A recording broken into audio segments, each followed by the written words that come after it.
ယောက်ကြားမရင်ငယ်ထားနေတယ်ဆိုရင်တင့်နေနဲ့ဒီလိုလုပ်ဖို့လိုပါတယ်ခင်ဗျတင်းယောက်ကြားမရင်ငယ်ထားနေရပြက်နာဖြစ်နေလားဖြစ်နေတယ်ဆိုရင်ဒီအောက်မှာ1လို့ရိုက်ခဲ့ပြီပါခင်ဗျတင်းနေနဲ့တင်းယောက်ကြားမရင်ငယ်ထားနေတယ်ဆိုရင်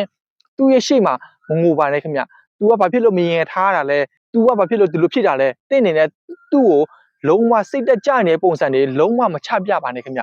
ဘာဖြစ်လို့ဆိုတော့သူမရှိလဲကိုနေနိုင်တယ်ဆိုတဲ့ပုံရိပ်ကိုတင်းအနေနဲ့ချပြဖို့လိုပါတယ်ခင်ဗျတကယ်လို့တင်းအနေနဲ့တင်းယောက်ကြားမြင်ငယ်ထားပြီးတော့တင်းနေစိတ်တက်တွေကြနေတယ်တင်းနေငိုချင်တယ်ဆိုရင်လည်းသူ့ရဲ့မှာနောက်ွယ်မှာတင်းနေနဲ့ငိုဖို့လိုပါတယ်ခင်ဗျသူ့ရဲ့မှာရှေ့မှာတော့တင်းနေနဲ့လုံးဝမငိုပြပါနဲ့ခင်ဗျ